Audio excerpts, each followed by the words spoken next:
ఈ విషయంలోని రైతులందరికీ విజ్ఞప్తి చేస్తున్నా, మీరు కూడా ఆందోళన చెందాల్సిన అవసరం లేదు.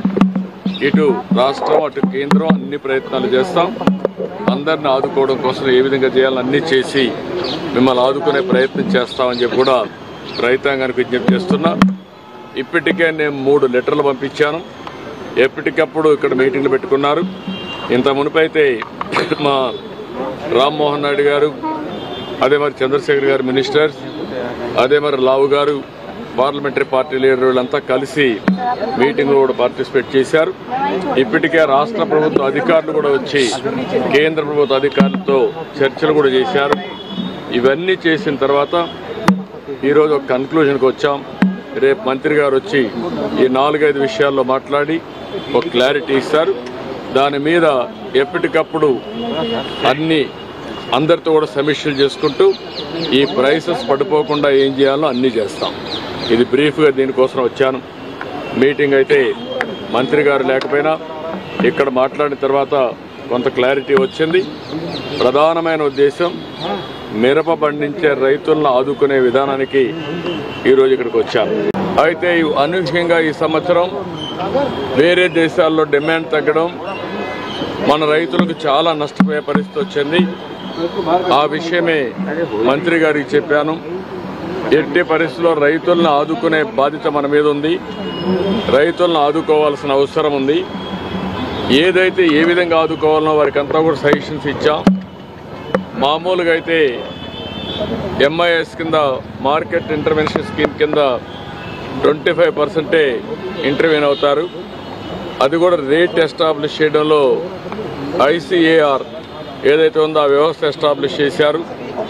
వాళ్ళు కూడా ప్రాక్టికల్ రేట్ కాకుండా ఆంధ్రప్రదేశ్లో ఉండే కాస్ట్ ఆఫ్ కల్టివేషన్ తీసుకోకుండా వాళ్ళు ఒక రేట్ ఇచ్చే పరిస్థితికి వచ్చారు. అవన్నీ సరిచేయాలని చెప్పాను. రేపు ఒక మీటింగ్ పెట్టుకొని మళ్ళీ మాకు ఒక ఇన్ఫర్మేషన్ ఇస్తూ ఉంటున్నారు. రైతులను ఆదుకోవాలి.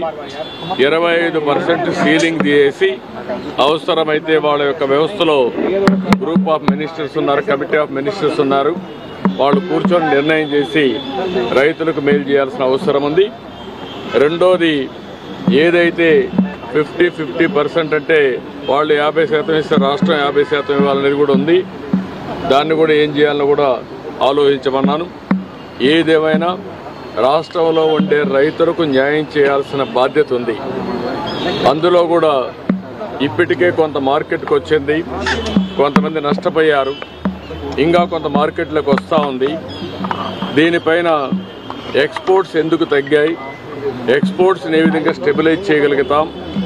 రేపు ఇక్కడుండే కామర్స్ డిపార్ట్మెంట్ని, అదే మరి అగ్రికల్చర్ డిపార్ట్మెంట్ మినిస్ట్రీస్ అన్ని కూర్చొని మాట్లాడి ఈ యొక్క ఎక్స్పోర్ట్స్ను కూడా ఎట్లా ప్రమోట్ చేయాలని కూడా వర్కౌట్ చేస్తామని చెప్పి హామీ ఇచ్చారు.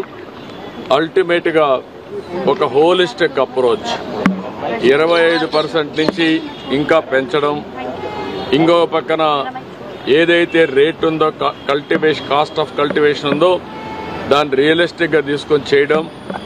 మూడోది, ఎక్స్పోర్ట్స్ను కూడా ప్రమోట్ చేయడం. వీలైతే రాష్ట్ర ప్రభుత్వానికి ఇబ్బందులు ఉన్నాయి, తప్పదనుకున్నప్పుడు ఏం చేయాలో మేము కూడా వర్కౌట్ చేస్తాం. కానీ రైతులను ఆదుకోవడం అతి ముఖ్యమైన ఉద్దేశం. అది చేయాల్సిన కోరాను. రేపే మినిస్టర్ గారు వస్తానే ఫస్ట్ మీటింగ్ పెట్టుకొని అన్ని విధాలు ఆదుకోవడానికి ముందుకు వస్తామని చెప్పి కూడా హామీ ఇచ్చారు. ఎల్లుండి నేను కూడా ట్రేడర్స్తో, అదే మరిగా మార్కెట్ కమిటీ వ్యవస్థ అందరితో మాట్లాడి దీనికి కారణాలు ఏంటి, ఏ విధంగా స్టెబిలైజ్ చేయాలి, ఏ విధంగా రైతులను ఆదుకోవాలని ఆదుకోవడం కోసం అన్ని ప్రయత్నాలు చేస్తున్నాం.